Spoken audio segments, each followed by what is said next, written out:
Hello, I'm Marwan, I'm Devin. I'm Phoenix. and welcome to The Wasteland and the Mountain, where we discuss the state of the left, analyze where it's gone awry, and together envision a path forward from the wasteland and towards the mountain. It is Monday, May 22nd, and you are listening to episode 4 of The Wasteland and the Mountain. In our prior episode, we explored the close relationship of wokeness and the prevailing corporatocracy, and we explored together how eagerly and easily corporations have adopted woke nomenclature and why that is. We then looked at the virtues and questions of the sacred in left politics, ending on thoughts on the mass line, left political and base building strategy, which seeks to invite the masses to the cause of a better world. In ending our episode, we opened up big questions about how we began to map, ascertain, and distinguish between the elements and tendencies on the non-liberal left. In today's episode, we continue on that track by working through an article on left and socialist strategy, Kristen Lee's 2018 introduction to Peter Camejo's 1970 speech, entitled Liberalism, Ultra-Leftism, or Mass Action, which we will be parsing through today before exploring next week Ramsin Canon's February 7th, 2022 article entitled Ultraliberalism, the Dominant Tendency of the American Left. So, to elucidate the outwardly simple seeming questions of who are the non-liberal left, how do we come to know them, and why is it important? We first have to illustrate a few key concepts, namely, what forces are there in society that we have to bring into our field of consciousness, and how do we set ourselves up to appreciate, observe, understand, and master these forces, especially for the purposes of guiding the working class towards the ends of its liberation. This question, critical as it may be, starts to get us ahead of ourselves because we want to focus on the question of understanding the various tendencies, currents, and ideologies that denote and characterize elements of the left. In the introduction to Liberalism, Ultra-Leftism, or Mass Action, Peter Camejo begins by starting with the broadest stroke designations of tendencies on the left, that of liberalism and ultra-leftism, and posits that the third way, mass action, is the route worth pursuing. Camejo immediately relates it to the question of forces in society that dictate possibilities, whether for the ruling class or whether for the working class. Camejo does this by illustrating Nixon's prospect for a wartime foray into Cambodia to follow the dictates of American foreign policy, which should have had the United States expend great effort to stymie the advances of the communist movement in Cambodia. However, this force was never meaningfully arrayed because there was a serious calculation by the Nixon administration that sentiment would not merely not be in favor of such a foray, but that the productive economic force in the United States would be under such a valid threat that such a foray could not meaningfully be undertaken. In other words, the balance of power, i.e., forces in society, were not favorably arrayed for that particular excursion. Therein lies the power of the working class, Camejo asserts. What the masses think and their ability to resist, even the potential of their meaningful resistance, depends on what they think, their level of organization, and the realization of this organization, and power as a class ultimately shapes how they will think. I think that we need to look at, in context of what we're talking about here, the question of how a movement should balance its ambitious goals, the big dreamy visions for the future, with the concrete reality of people's consciousness and their willingness, or sometimes reluctance to act. It's a question that's relevant at the deepest level for any transformational movement that involves the people as a whole. First, let's make clear, a movement with a broad vision is obviously absolutely essential movements need this grand ambition and the audacity to imagine a better world, a future that's not just an extension of the present, but really a radical departure from it. Obviously, a vision like this is what's needed to ignite, a major fire and spark the passion and fuel that kind of relentless pursuit of change that's necessary to accomplish those big transformations. But what the article kind of points to, which I think is poignant, is it's not enough really to just articulate the ambitious goals and these big, beautiful dreams.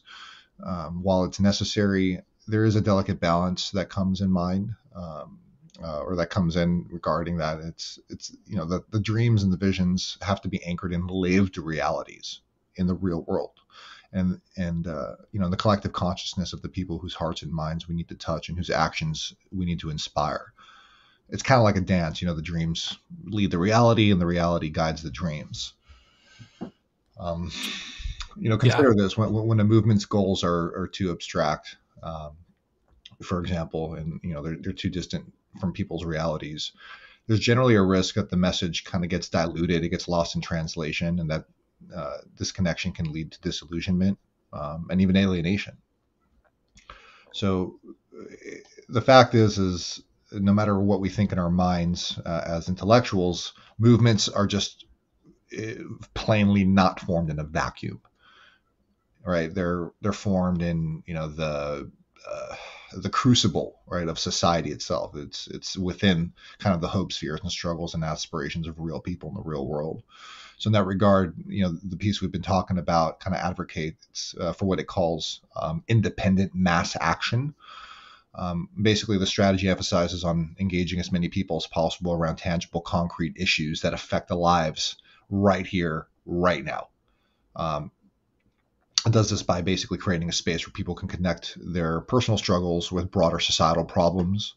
A movement that can both radicalize and mobilize effectively. And it's not to say that we shouldn't, or that we should simply pander to the lowest common denominator. Far from it, actually. But it's about presenting ambitious goals in ways that actually resonate with people's lived experiences and kind of connecting those, grand dreams with the grit of that everyday life. So for all the change makers out there, that come across material like this, I think it's just important to remember it is about that dance. It's about kind of having the courage to dream big, the wisdom to understand and respect people's consciousness, and the skill to navigate, the delicate balance between those things. I think that's really what's required for a movement to truly inspire as well as effectively mobilize the people. And that's what really kind of creates the ripples of change that really, in the real world, transform society. So I think with what Camejo's demonstrating here is that in the 70s, during the Vietnam War, a lot of people, a lot of students particularly, were waking up to the fact that what they have to say can influence the ruling class in some way, shape, or form. And he goes on to delineate between those, between the liberal and the ultra left orientation. But either way, it's these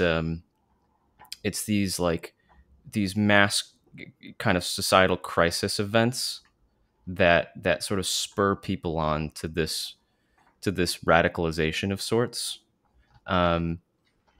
There's a lot of parallels to what's happened in the past 3 years, especially since 2020. But yeah, I mean, basically, it's these sorts of big societal crises, in a sense, that can spur the working class on to some sort of a different like political orientation or different view on the elite and their relationship to society. Absolutely. Yes. So further illustrating this, Camejo paints a picture of the allegedly responsive image that the Nixon administration took to the overwhelming unity and resistance displayed by the student anti-war movement in the late 60s and early 70s. Speaking directly to them in an effort to quell the strikes and demonstrations and to impel the student movements, back into the system? Yeah, so ultra-leftists, as the article puts it, they're often criticized for proposing actions that are aimed primarily at the already radicalized rather than the broader public. This approach reflects a form of disillusionment and a lack of hope in mobilizing the masses. So it's crucial to remember that this isn't a personal critique regarding this, but rather I think it's an analysis of a trend within a larger movement. So it's not about painting kind of all ultra leftists with this broad brush, but it's more about understanding the impact of certain strategies and tactics on the movement as a whole.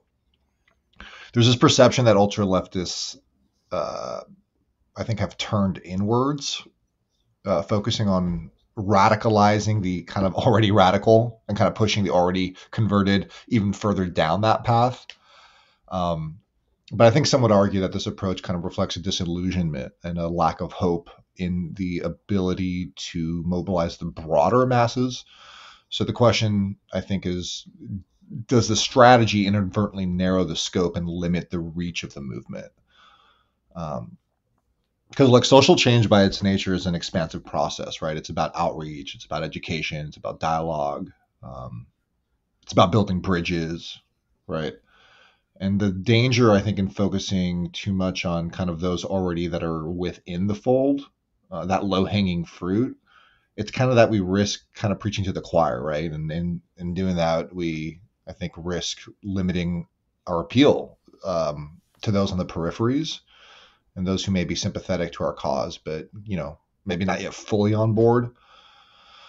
So I think if we kind of take a step back and look at it through a broader lens, any social or political movement obviously is a complex beast. It's kind of this wide tapestry of ideologies and tactics, strategies. So kind of in that sense, ultra-leftism isn't an anomaly. Rather, it's part of the landscape, a piece of the puzzle, right? The challenge, I think, is, and this is kind of where our discussion finds its crux, it's really to ensure that all these pieces work in harmony and that they serve to extend the reach of the movement rather than, circumscribe it. At the end of the day, obviously, that's the goal of any social movement, right? It's to reach out, it's to connect, mobilize, affect meaningful change.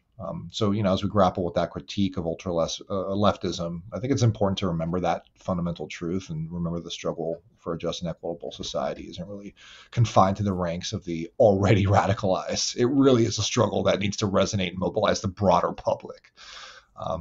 So we got to foster hope, not disillusionment, and inspire, not alienate. Yes, absolutely.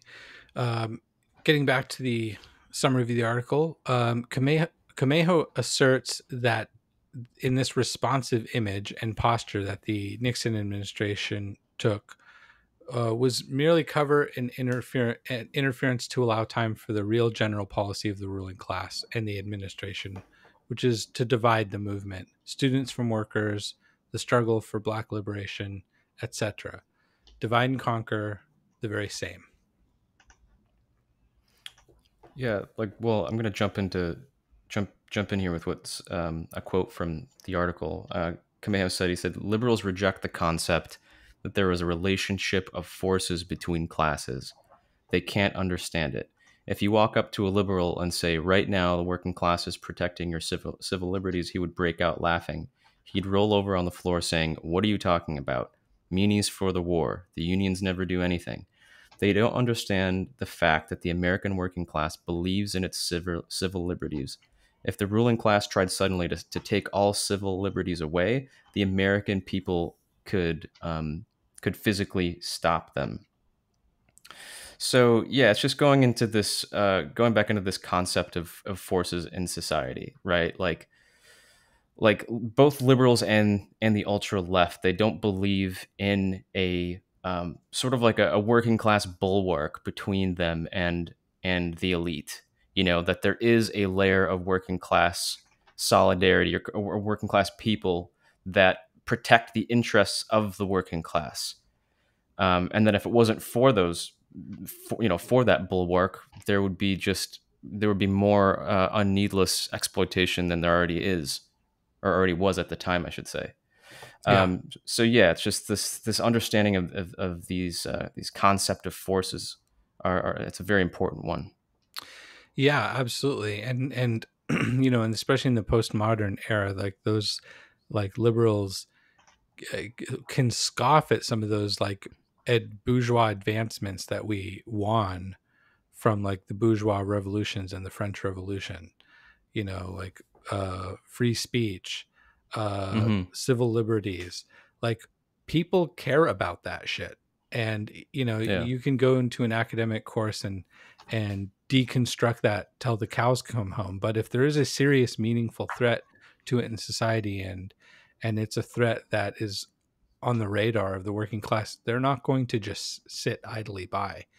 And yeah, I think that liberals definitely have, and ultra leftists do have trouble understanding of that sort of thing. So definitely. Yeah, and also I just wanted to say too, like even just when it comes to like the 8 hour work day, like not having children work in factories, having them go to school, like 401k, like all these things, not 401k, I'm sorry, Social Security. Social Security, like all these things have been fought for by the working class. Um, and just people don't seem to understand that there is a working class force that is there, as a bulwark. They just don't see it. They just don't possess that ability to see it. Yeah, absolutely. So finally, with this pretext, Camejo goes on to assert his view about the three major orientations afoot in society in that time, especially on the left. And we've kind of touched upon them in our comments here, but Camejo asserts that they are, that of liberalism, ultra-leftism, or mass action. The first two categories of tendency, Camejo asserts, are generally fruitless, and the third category of tendency interfaces with the people in political motion, with the power of the people functionally at play, which brings to mind a few quotes from uh, Vladimir Lenin. One must not count in thousands like the propagandist belonging to a small group that has not yet given leadership to the masses. In these circumstances, one must count in millions and tens of millions. And another quote from Lenin: the million strong masses and politics begins where millions of men and women are, where there are not thousands but millions. That is where serious politics begin. Basically, this is speaking to the idea that, things that move the masses, the millions of people, that's where you really have strategic value in terms of your program, in terms of what you're fighting for. So back to the summary of Camejo. In the broadest strokes, Camejo asserts that liberals are defined by their cynicism and distrust in the masses, and pointedly states that liberals reject the concept that there is a relationship of forces between classes, that they constantly look to better representatives to put in office, and that this reflects their fundamental belief and trust in the status quo. They are distinctly not mass oriented. Camejo even asserts that the overwhelming majority of the student movement are indeed liberal and are committed to finding a politician who is responsive. Yeah, so this is getting back into to liberalism again, which we've touched on. But yeah, like just to summarize, like liberals politically, um, they haven't changed at all, right? Because I think it's important to kind of contextualize what he means by liberals. Um, he's talking about liberals in like the classical sense of the term. Um, he's not talking about liberals as like a social category, right? But regardless, when it comes to liberals today, politically they haven't changed at all. So they still believe in the power of the system, and that we just need to get the good guys in charge, and everything's going to be okay. So fundamentally, the system isn't the problem; it's the people in charge that are the problem. Um, but I think a interesting difference between liberals in Camejo's day and liberals now is not necessarily a political orientation, because they're still politically oriented the same, but it's a sociological orientation. Um, So when Camejo talks about liberals, again, he's talking about them in the classical sense of the term. He's not talking about them as a social category. But liberals as a social category have been a more recent phenomenon, especially after the rise of neoliberalism in like the 80s. And what they are is they're other directed consumers who care about social causes while having, zero class analysis or class consciousness. Yeah, absolutely. Yeah. I mean, the character, like the lifestyle interface of liberalism has changed. I just think of that image of Foucault. What's Foucault's first name? Michel Foucault or Mm-hmm. Michael Foucault? Michel. Michel Foucault. And he's wearing like a fucking turtleneck shirt with like a leather Yeah, biker with the jacket biker jacket on the outside. And like that's like that like liberalism has evolved into that. It's like Mandaриnism, right? Like with the turtleneck, like, oh, I'm a very, very smart person. Of course I'm smart. I'm wearing a turtleneck. Can't you see? But I'm also edgy and badass, hence the Yeah. blackout jacket. Yeah. It's like that vibe is just, that's where liberalism is at, it wants it all, Totally. Okay, back to the summary. Thank you for dealing with my terrible French accent. Okay, so Camejo goes on to speak about orientation number 2, that of ultra-leftism. Camejo asserts that ultra-leftist is just another kind of liberal, and he kind of gets into this concept a little bit here, even back in the 1970s, perhaps with an even deeper cynicism. Given over to this perspective that the ruling class is all powerful, but that by demonstrating breaking windows, power can be influenced and change can happen. And in the article, if you read it, Camejo is very kind of wry and sarcastic about this concept. He's like, oh God, he kind of like kind of opines about like how Kennedy is like, well, maybe we'll stop the Vietnam War because the students made their will known and they broke some windows. Like he's a little bitterly wry about that, which I think is very amusing. Anyway, they are still fundamentally divorced from the notion that the masses have the power. They are looking to capture the ear of the powerful. Camejo asserts it is a natural position that comes from simply not understanding that there is a class struggle, i.e., a class relationship of forces at play in society. Ultra-leftists are also denoted by their maximalist urgency to do something quick, drop what you're doing and sit in now, and stuff like that.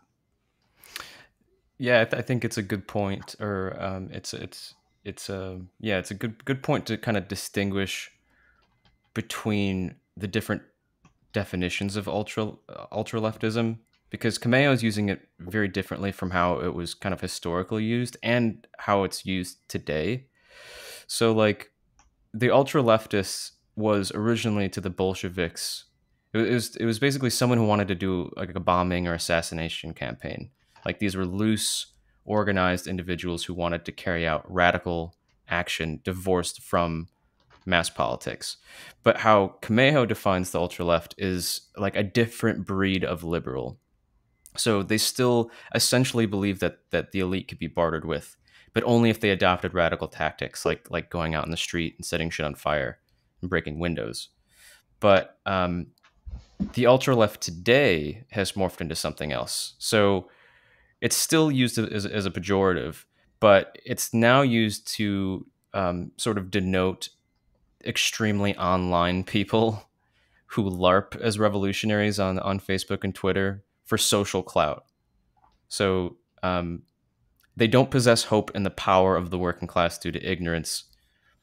However, they don't have any hope in the system, unlike Camejo's ultra left. Like he says that the ultra left still fundamentally have hope in the system, right?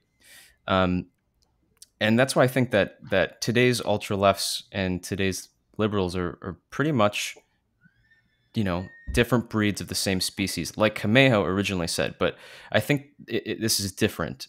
I think it's different in today's world, right?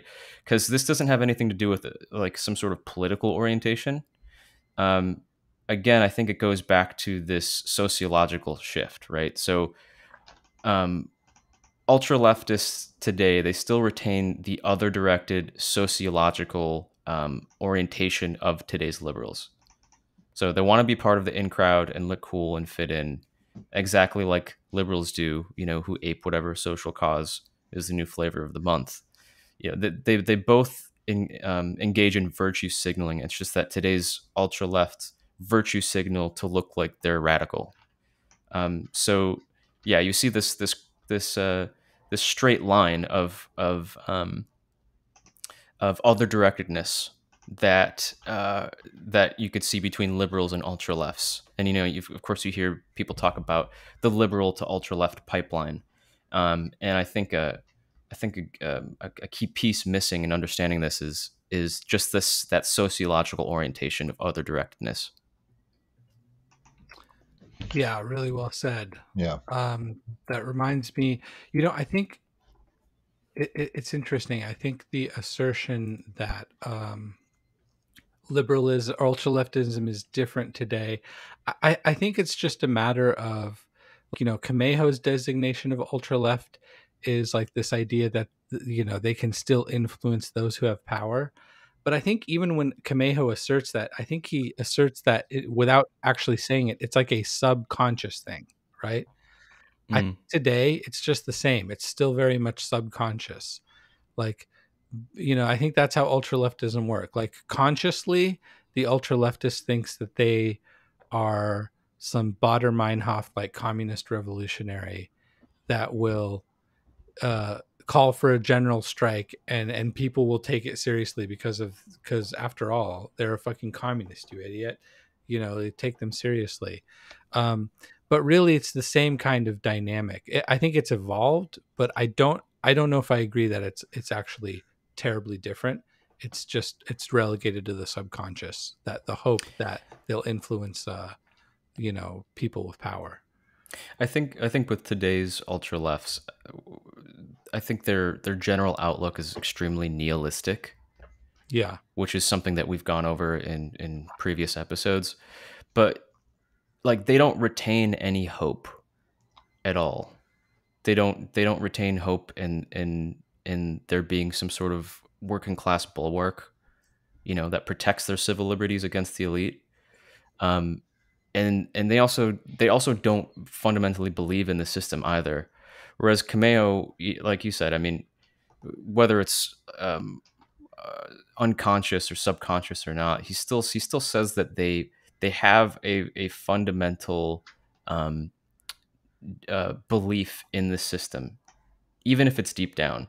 Whereas I think today's ultra lefts are just super nihilistic completely. Yeah, that is a good point. I mean, it's a form of libertarianism in a way, right? So you're not really connecting with the broader perspective with the common denominator anymore.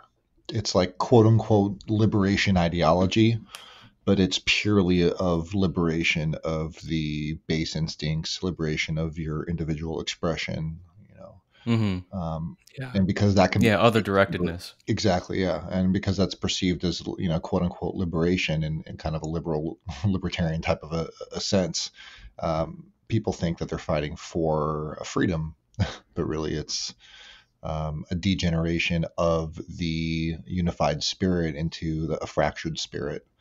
And so it ends up kind of being a pernicious inverse of its own intentions. Mm-hmm. Absolutely.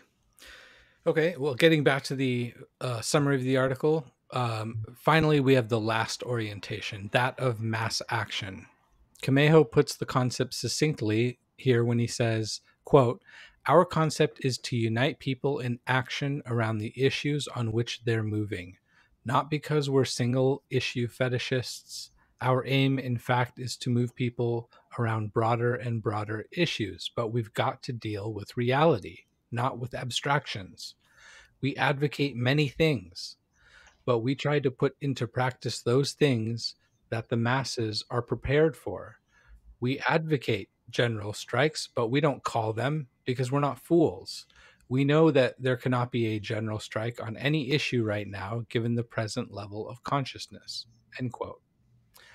So, put another way, the concept is that of mobilizing masses of workers around issues that affect them in very large swaths, and which there is a trajectory for struggle that can impel these masses toward the universal struggle of working people against the old order, the ruling class.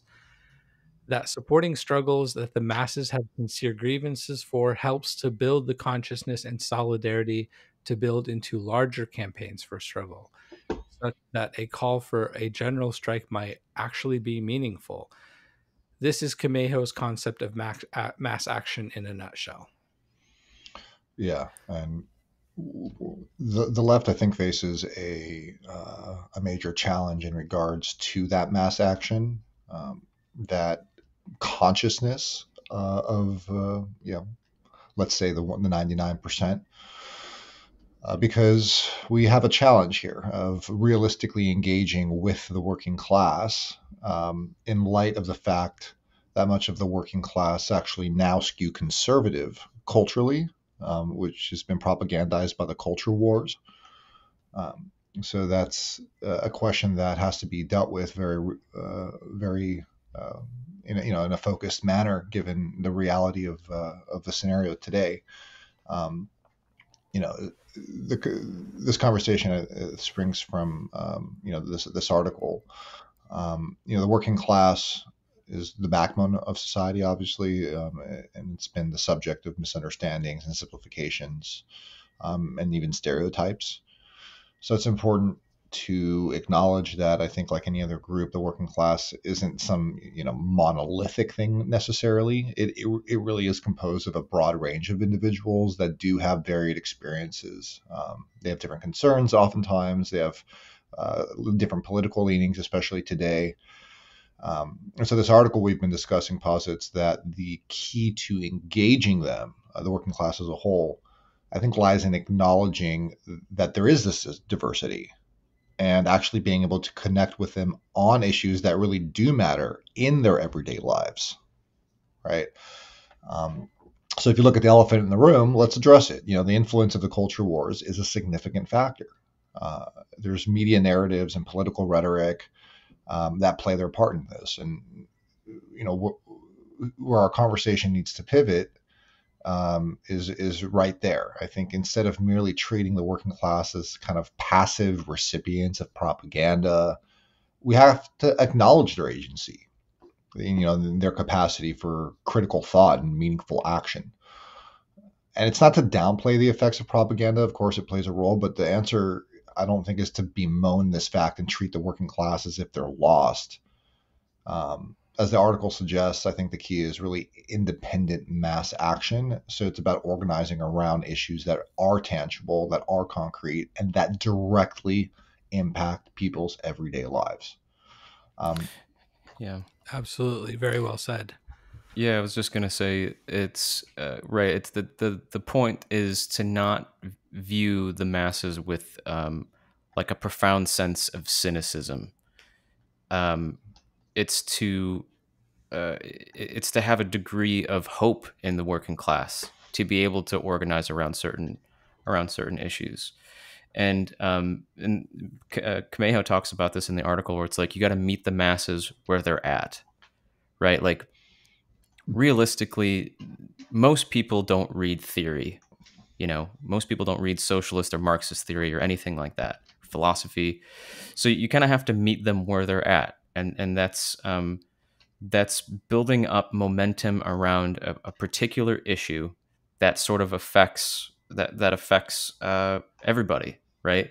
And then from there, you kind of universalize out further and further as you go along. But the point is to meet the masses where they're at and focus on a particular issue, and not have it spread out into a million different splinter issues, but have it a focused goal in mind. And then once those gains have been made by that, the confidence in the working class to take on bigger and bigger, more universal issues is going to be much greater. Absolutely. Yeah. And one thing I think that ultra leftists tend to do, and I've seen this in the DSA, is over fixate on how unwoke the working class is, which it misses the point so entirely. It's as if it betrays this idea that like that by courting the working class, we're gonna what we have to do is throw them red meat. Like, well, you know, if the working class is conservative, the only way we're going to get them on board is if we let them hurl racist epithets on one day of the week. Like on Tuesday, it's the day you get to be racist, and we're just going to look the other way. So go ape shit. It's like, no, that's not what we mean at all. And Camejo gets into this idea in a very key and simple to understand way. He gives the example of like, you know, a woman joining a demonstration, uh, who is in support of the demonstration, which was ostensibly for women's rights, right? Well, let's say that demonstration is put on by organizers who are also anti-war, and let's say that, you know, through some side conversation, that woman who is in support of women's rights actually reveals that she's for the war, right? Or that she's in support of the war. Do we kick her out when when she's gone ahead and put herself on the line to go out and support this demonstration and call her an imperialist pig? No, no. That's not how you deal with that situation. You know, you can't expect everybody to have perfect politics and to reflect that at all times. You have to be encouraging of the fact that this person is in support of this demonstration for women's rights. And if they are maybe mistaken on other things, then you get to know them and you have that conversation and you build up their the horizon of what's possible, you know, by being inclusive and treating them with respect and kindness and honoring the fact that they have gone out to support this demonstration. So I mean, like, this is it's simple to understand that mentality when we say it out loud, but the ultra leftist doesn't really want to sincerely engage in that kind of grace, and you need a whole lot of grace when you're dealing Yeah. with people who have all sorts of skewed views. And there's Yeah. no doubt that the working class has skewed views on any number of topics. Well, the strategy that we're talking about actually creates the space for dialogue, and for Exactly. connection between people, and then ultimately, as a result, for action. Not in spite of differing political leanings, but within and through them, if possible. I mean, think about it like this: the issues that affect the working class, like job security, wages, healthcare, affordable housing, right? These are not abstract ideas. These are actual realities that people grapple with every single day, and they cut across cultural political leanings. So if you organize around those issues, I think movements can connect with the working class in ways that transcend that kind of modern iteration of typical conservative liberal cultural values. So I think, in essence, kind of engaging with the working class, and I mean, really, especially those who are influenced by conservative cultural ideologies, majorly requires a shift in focus. So instead of kind of getting mired in this distraction and this battle of the culture wars, we really need to build bridges over the shared struggles and common aspirations. Yeah, I think that's why I find Bernie Sanders' 2020 campaign very interesting, because, you know, like, whatever else could be said about him, he was very on point with his message. You know, he talked about these sorts of universal things that universal rights that people should have, like universal healthcare. And what's interesting was that, you know, during 2020, a lot of people who typically would lean conservative actually won out in support of him, because he was discussing issues that related to their immediate material needs as people, you know. And, you know, again, with Bernie Sanders, he also can get into the category of Like there's plenty of people who supported Bernie Sanders who were liberals, you know, who believe that if they just get this one guy in the White House, that everything will change. But at the same time, you know, there were a lot of non-liberal supporters of Bernie Sanders who really saw this opportunity as an opportunity for mass action around certain tangible goals. Yeah. Yeah, absolutely. Yeah, and you know there are a lot of extremely valid criticisms of Bernie Sanders. Like he is not a revolutionary. He is not a. He is not like a Jacobin or you know, like No, he's a he's a career democratic politician. socialist, and you know he Basically, is. is looking for America to play catch up with Europe, according to kind of Yeah, 50 years Yeah, ago standards. Like, okay, it's a but he, you know, he has virtues, and I think his message discipline is a virtue that is just undeniable. Like his ability to stay focused on issues that cut across the multiracial working class um, is incredible, and there's a lot to be learned from there. And I think every good leftist would really you know, has to square with that reality. Um, I was so fucking heartbroken when Bernie Sanders capitulated in 2020 um, in Iowa and didn't like declare an independent uh, party, because I think actually there was some space there, and you yeah, know, I am generally in a support of a dirty break because I find a lot of realism in that. But you know, that was a time where I think it would have been really possible to make a world historic break with the status quo.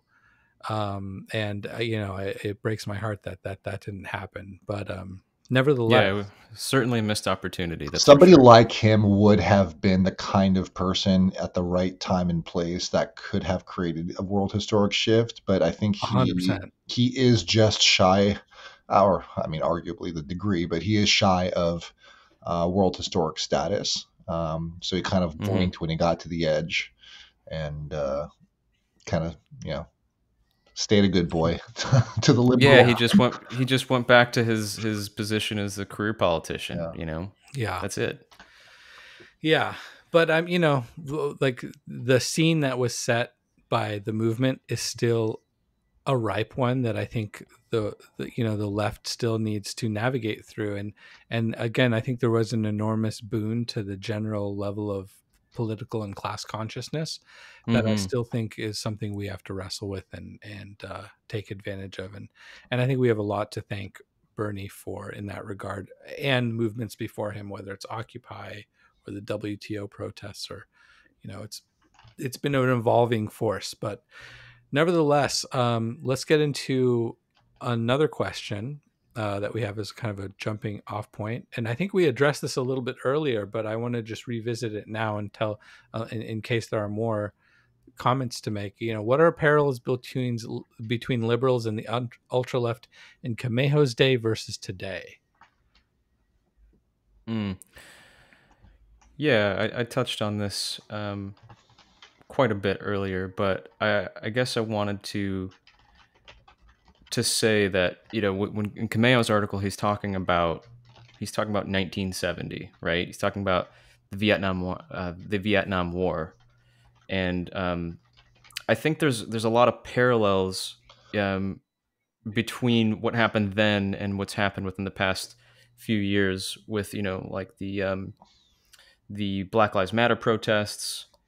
And I wanted to find here, I think there's a quote. So Camejo said, he said, if you have a program of a lot of reforms or and abstractions, he's talking about the ultra left here, but he said if you have a program of a lot of reforms and abstractions, it means that you can go right back to the liberal wing of the ruling class because that is just what their program is also. You can go right back to Senator Kennedy, who can get up as he did in his speech accepting the Democratic Party nomination for Massachusetts senator and come out against racism, repression, poverty, and many other things. And there's a lot of parallels between then and now. Like, and what he's saying is true. It's like the ruling elite does deal in abstractions.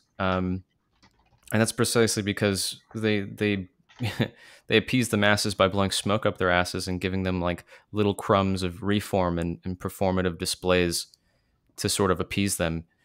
Like going back to the George Floyd protests, I'm sure you guys all remember when Chuck Schumer and Nancy Pelosi and members of Congress that did that like tacky performative display With the of kente solidarity cloth. with the kente cloth where they knelt for 8 minutes. Like it was just so fucking ridiculous. So cringe. It was so cringe. But yeah, I just kind of wanted to sort of make some links between what he was talking about then and what's kind of been going on in the past few years here.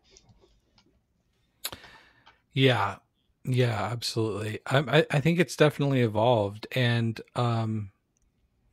it's like the kind of evolution that liberalism made is interplaying with this like class detached kind of interpersonal social force kind of advancement, you know, like representation, DEI, without actual meaningful like social mobility for working people, you know. Mm-hmm. And it's like, well, we've got more billionaires, we've got a trans billionaire, we've got a black billionaire, we've got a a trans woman billionaire who's black. It's like, it's like, let's compound these narrow categories, and we've got a billionaire now, and so everybody, the system's still working, Yeah. like But really, it's like, if you have if someone who's trans has a boot on your neck, it doesn't matter if they're trans, you still have a boot on your neck. right, 100%, absolutely, Or whatever other category, yeah, what, absolutely, exactly. And so yeah, I mean, things are I would say things are like have outwardly different appearances, but I would say that these designations that Camejo makes, for me, they'd still hold up. Like, yes, it's involved, and yes, there's a lot more, with the with especially with postmodernism coming on the scene. There's a lot of ways of subtleties, and these subtleties are important because I think these subtleties give people the impression, that they're being radical and revolutionary, and they're doing something that gives the impression of progress, but doesn't really deliver much in terms of bringing home the bacon. So another question that we have as a jumping off point, how should a movement navigate the delicate balance between broad ambitious goals and the current reality of people's consciousness and willingness to act? I think, Phoenix, you had some thoughts on that. Yeah. So, all right, how should a movement grapple with the delicate balance between the ambitious goals and the palpable reality of people's current consciousness and readiness to act? So, like I mentioned before, we're really kind of talking about a dance here between conviction and pragmatism. So movements obviously need to dream big. They need to aspire high. It's in the realm of the impossible generally, or the seemingly impossible, I should say, where transformative change always germinates. But these lofty visions need to be tethered to the world as it is, and crucially, not as we wish or hope for it to be. So we need to remember that it's people who form the backbone of a movement, real live people with real lives. And these people live within the realities of their time, their circumstances, and their personal experiences. So when we craft our revolutionary objectives, we have to do so with an ear to the ground, right? Our finger on the pulse of the consciousness of the people to be mobilized. So that means we have to be psychologists, right? We have to understand fears. We have to understand dreams. We have to understand struggles. And that means that movements at the end of the day actually need to be rooted in empathy. And it's really that empathy for people's current position that can guide the ambition without diluting it. If we find ourselves in a room where everyone agrees with us, it's probably time to open the door and see what else is out there. So it's not about watering down aims. Crucially, it's about making them resonate with the unconverted, right? So it's about framing the ambitious goals in a way, I think, that they intersect with people's everyday realities and their lived experiences, and about building bridges of understanding and solidarity, not just islands of idealism. But let's not forget, obviously, that people's consciousness can change, and the willingness to act obviously can be kindled, as history shows. And that's the beauty, at the end of the day, of movements. They are dynamic, they are transformative.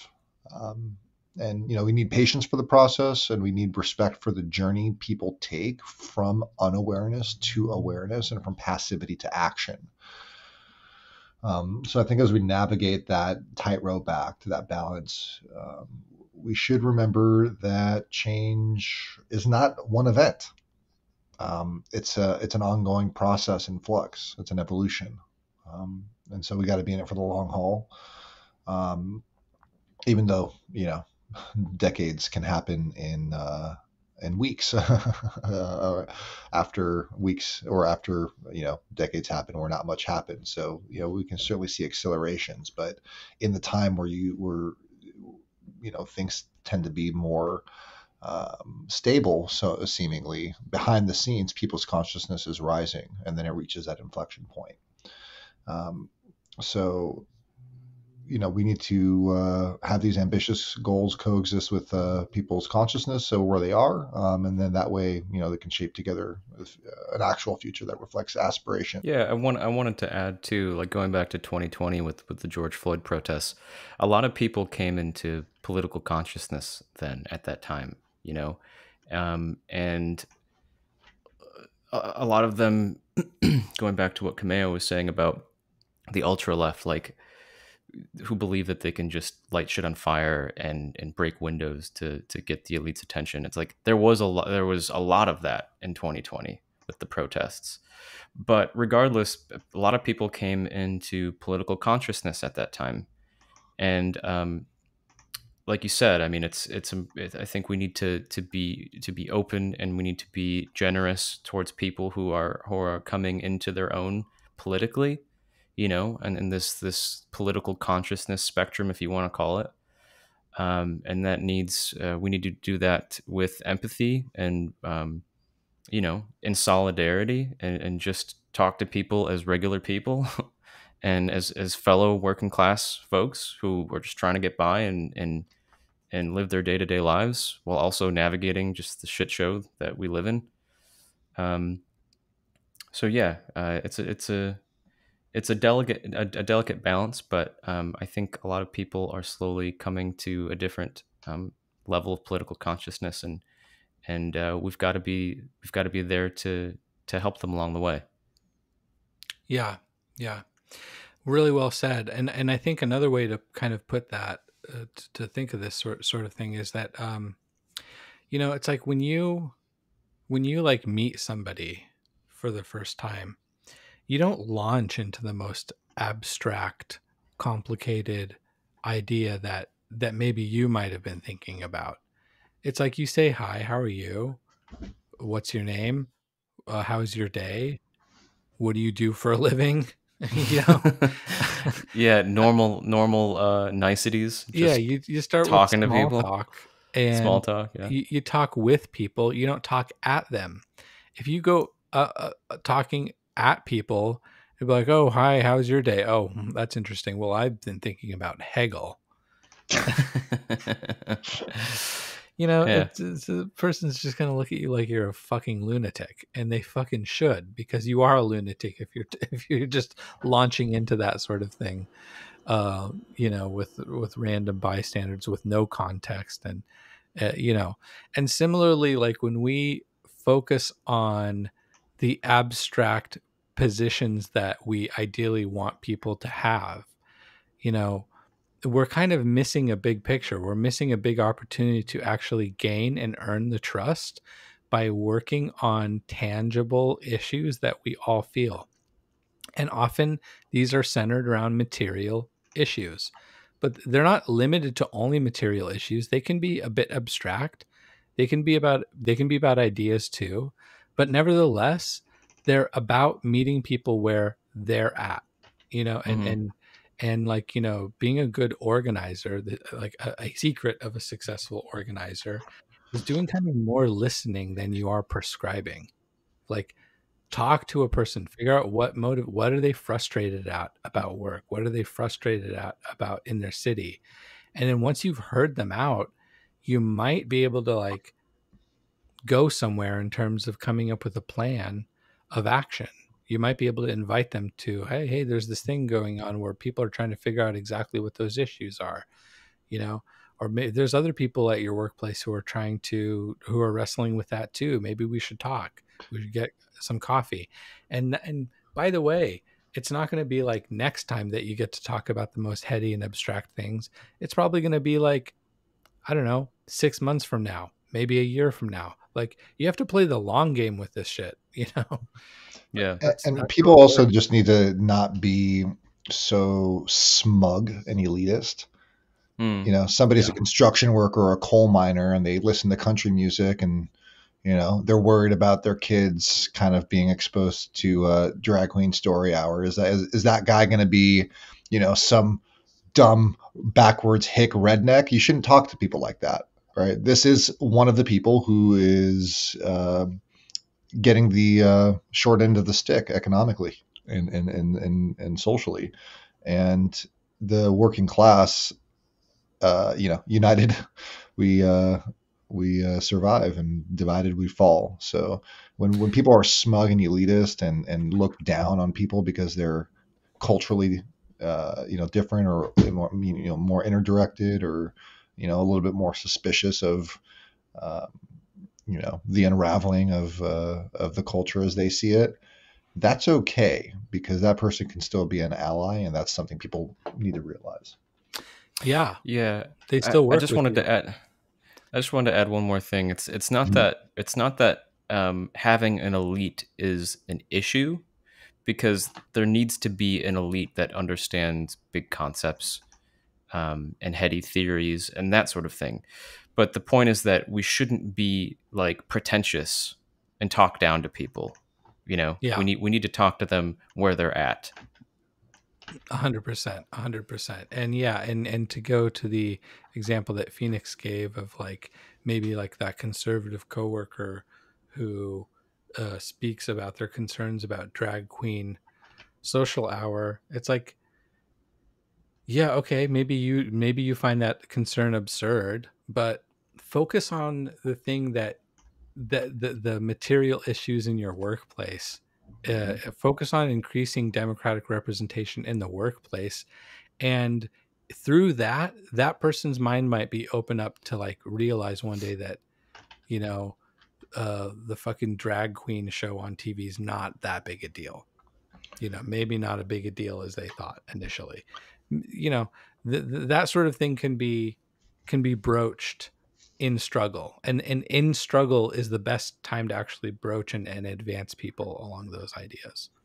So with that said, it is our hope that by exploring the Peter Camejo article, we've given listeners a stronger sense on how to clarify, delineate, and understand tendencies on the left, to better communicate with nuance when engaging the mission of uniting the advanced, i.e. the non-liberal left, winning over the intermediate elements of the left, and helping to bring forth a mass workers' movement for a better future.